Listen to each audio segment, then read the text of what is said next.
Hey guys, today a new cards balance patch arrived, and in this video we will see what cards got changed and how these changes might affect the meta. So let's not waste any time and jump right into it.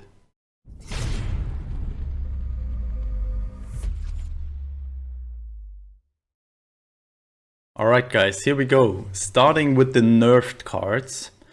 Our first victim is the Flampanzer. Flampanzer is now only destroying ground units with cost 1 or less. So you can no longer deploy the cheap British bombers and fighters, for example. I think this hits Flampanzer very hard, because in a lot of the decks that I'm using Flampanzer, I'm using it exactly for this, to get rid of the cheap British airplanes. It might still be a viable option, but I think you will no longer run 3 of these in your decks. So I think it hits it hard, but it should not be unplayable or be out of the meta with this change. Then we have this 17th Rifle Regiment, increasing the operation cost to 2. Yeah, it's not seeing a lot of play in the top 100, but I think for newer players and in draft, it is a decent change to increase the op cost, making it 1 turn later that you can deploy and blitz with this unit. Yeah, I think it will not affect anything in the top 10, but yeah, might be more helpful for newer players in this meta there. Then, Scout will be very sad about this change, I guess, and autocannon players too. Rush production is getting increased by 1 credit from 0 to 1.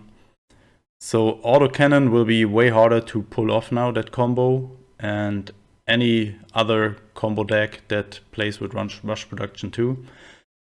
But yeah, any other players might not be affected by this change. I think it's just keeping combo decks a little bit more in check, because they can be very annoying, especially for newer players when they don't see that combo coming. Yeah. Poor Scout. Okay, then we have Night Witches. Night Witches also getting nerfed. You now have to choose whether you want to get a Polikarpov or from the people from the hand. But it keeps the shuffling back into the deck, but you don't get both options now, you have to choose. I think this card is still viable, because you very often only want to have the from the people, and the Polikarpov was a nice little bonus. Still a good card, but not that strong as it currently is. Then we have the encirclement, also increased from run to 3 cost. Yeah, I'm not sure if this card is dead with this change. I played the past days. I played a deck where I had encirclement in it, and even at 2 credit costs, it's hard to find a spot where you can pull it off. The best targets are for Japan aggro, for example, the Kagoshima, or any other, the Panzer III for Germany, the 3.5 Blitz tank. That were the best targets for it, but now it's 3 credits. It might happen that you, in the past, when you had a unit on turn 2 and then on turn 3, you can move it and encircle it. That is something that is now no longer possible, because now you have 2 little credits for it. So your unit has to survive 1 more turn to make this a thing. That's why I think encirclement is kind of dead with this change. Then we have the long-awaited Bolts of the Ranks nerf, also increasing the cost from 3 to 4.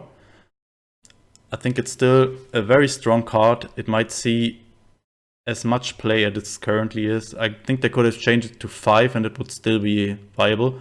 Because just imagine you do this on a 2 operation cost tank and paying 4, and you have it in your support line. So you just get the operation cost to 0, can attack HQ, what would normally cost 4 credits, that's exactly the amount that you spend for both of the ranks, plus you get the buff. And any other unit, like for example Panther G, the trait is even better.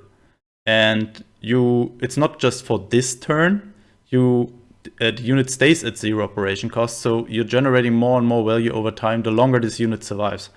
So even at 5k, I think both of the ranks would be a good card. And I think 4k changes not too much.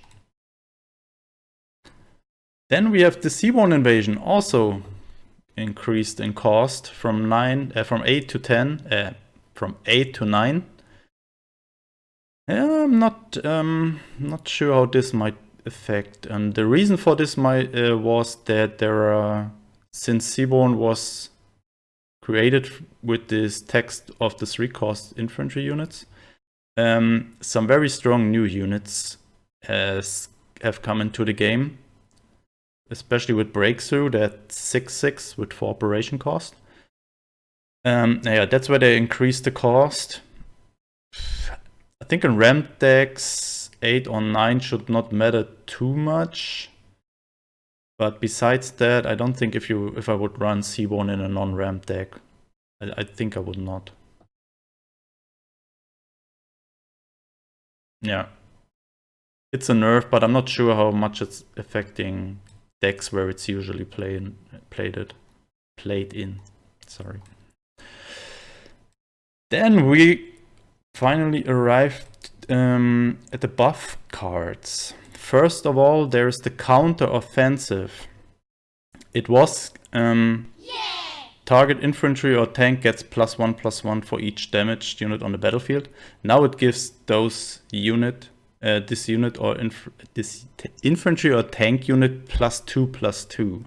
So if you just have 2 damaged units, you give a tank or infantry unit +4/+4 for 2 credits. What can be pretty insane, especially in lower ranks. I think this can be a very strong cards. In top meta, I'm not really sure. I doubt that it will see more play than it currently does, but yeah, I might be wrong. But just imagine getting +4/+4 on a Fury tank or infantry unit in the front line can be decent. We'll see.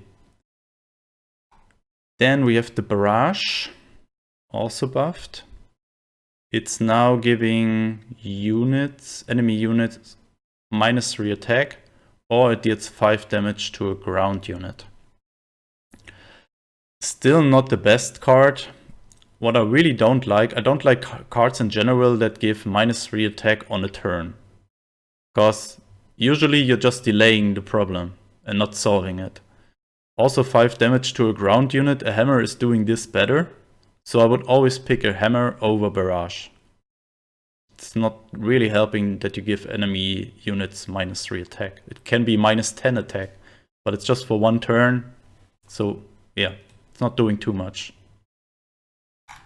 I don't think this will see any more play than it currently does. Maybe in draft, it's an option to choose now over other cards, but I would not pick this for myself into a ladder deck. Then we have Exploit the Gap finally getting a buff, but yeah. I have the same opinion about this card than I always had. The text and what it does is not really synergizing well. You need cheap units to get to the front line, but the card itself wants you to have expensive units in your deck. So it's very hard to pull the combo off. And that's why I also think even for 6k it might not be a meta card. It can be viable in some meme decks, but I don't think that these decks will have a high win rate. Cards buffed for strategic reasons. So what were the other ones? Buffed for... Oh, buffed because they were little used. Okay. Now we come to this strategic reasons buffs. Another card that I had the pleasure to reveal. I'm always revealing the trash cards, by the way. So every card that I'm revealing in any expansion, just don't craft it. It's the Heinkel HE 219 getting buffed in its deployment cost from 5 to 4.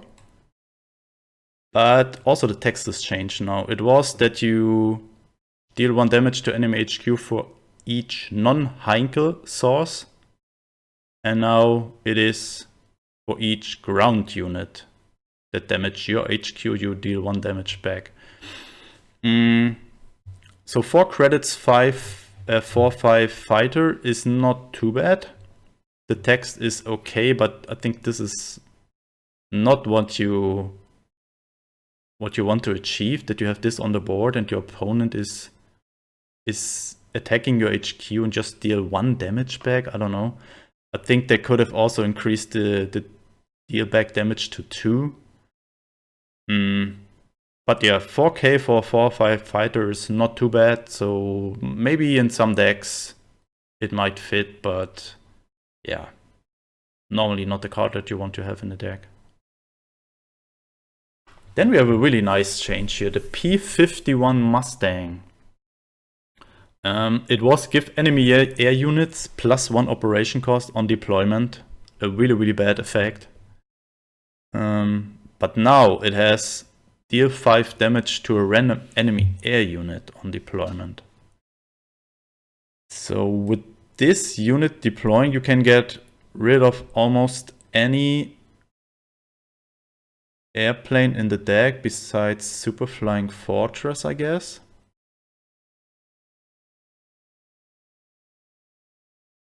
Yeah, I think so. B-17, Avenger, you can get rid of all of these as long as this is the only airplane on the board. So a way more better effect now on the Mustang and probably viable in some US Ram decks, maybe. Yeah, another example of these give -3 attack orders. Dive bombing. It was give an enemy unit -2 attack and -1 defense, and now is -3 attack, -1 defense. Yeah, same opinion as from the barrage. I would have preferred to see it -2, but then it might be a little bit too strong for 1 credit. But yeah, I think this change is not doing too much. It's not a card that anyone would put into the deck when he has other options. Sure, I think this is even in the beginner decks. So it is an okay removal to deal 1 damage, because yeah, that -3 attack is just keeping for 1 turn and then you still have to deal with that unit. Then we have surprise attack. Just 1 credits in the future. I remember a really nice Japan-Britain pin deck that did not too bad. And yeah, maybe we can make this a thing with this change again. Because 1 credit and the possibility to destroy a unit is not too bad. Even if you have 2 of these, it's just it's a removal for 2 credits. Good change. I really like to see a pin deck out there. Maybe we can make some of these work. Yeah, and then we come to the final buff here. Call to Colonies is getting its cost increased to 4 credits. Yeah, for 4 it was a little bit too expensive. For 4, if you compare it, for example, with a fortification where you get 7 health for 3 credits. Here you get 8 for 4, or with a convoy where you draw 2 cards for 3 credits. So this is a little bit more versatile. You can choose. That's why you pay 1 credit more. But overall, it can be a good addition in some decks where you want to choose if you want to get the health or the draw, maybe in Commonwealth, for example. Yeah. It might see more play than it currently does, but yeah. The problem with France is it has not, besides resistance, too many good options. Yeah, so maybe we will see more resistance, Brit resistance. I hope we don't. We have enough resistance already with the new expansion out there. And I think, yeah, that were the patches. The patch notes. The best thing is about this patch that finally the Befehlswagen bug is fixed. So I'm just starting the stream now, see what decks we can create. I think we will see a lot of Brit Air coming back into the meta, now where Flampanzer is nerfed. Yeah, I'm pretty excited to see how the meta will change with this. Yeah, that's it with the changes, guys. I hope you enjoyed this video. If you did so, don't forget to leave a thumb up and let me know what you think about the changes in the comments. Bye bye.